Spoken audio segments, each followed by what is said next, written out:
What does the best-selling book, The Strength of Talent, say about getting your leaders to be high performing?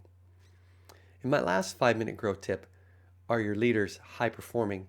We dove into the how-to of transforming your executive team from just good enough to high performing.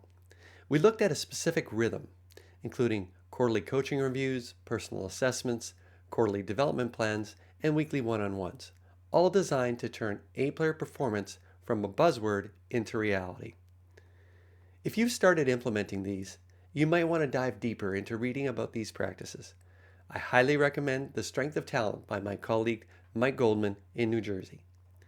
Mike is a fellow leadership team growth coach, and his book provides a powerful framework that speaks more to why we focus so heavily on these development rhythms.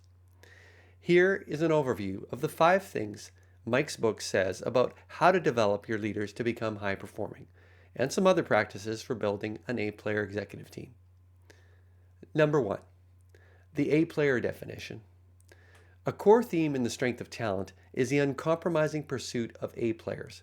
Just as we define A-players as those who achieve excellence while living the company's core values, Mike emphasizes that talent isn't just about technical skills.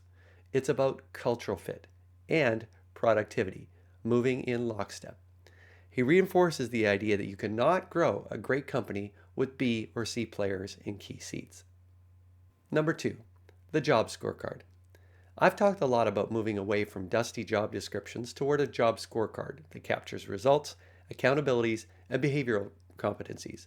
Mike is a huge advocate for this. In his book, he breaks down why most hiring and performance management fail.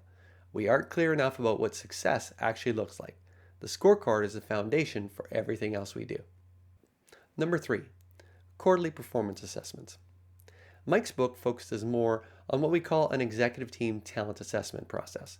This is an exercise where executive team members share their performance assessments of their team members in order to gather the perspectives of their peers, to round out their assessments, get input on actions to take with each team member, and hold each other accountable for developing their people. I'll go over this process in a future 5-minute growth tip on building a healthy culture. However, a key input to that process is the leader completing an individual assessment, i.e., a review with each of their team members. Just as executive team talent assessments are best done quarterly, so are quarterly coaching reviews. Number 4, quarterly development plans. Mike insists that assessments are meaningless without a concrete plan that translates insights into action. He argues that a development plan should focus strictly on the 1 or 2 critical behaviors or skills that will have the biggest impact, moving away from the death by 1,000 goals.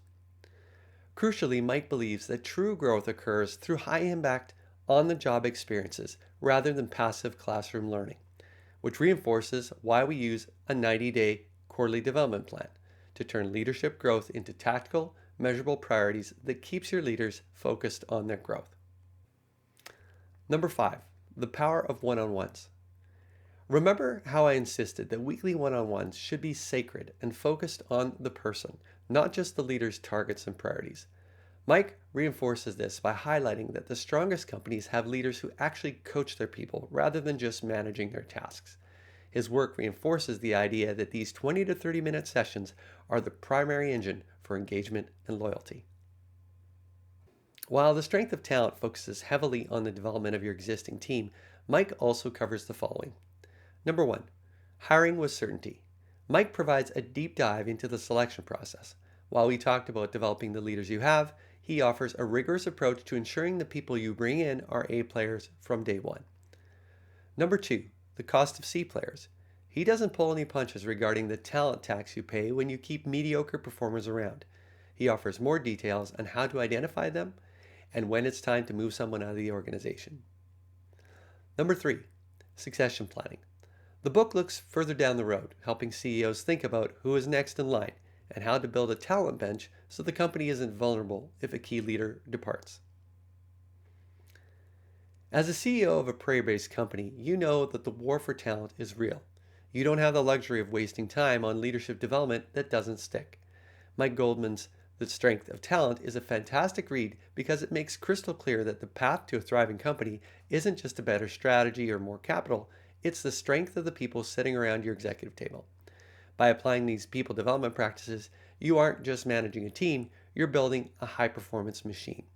If you're feeling like your team has hit a plateau, or if you're struggling to turn good leaders into great ones, you're not alone.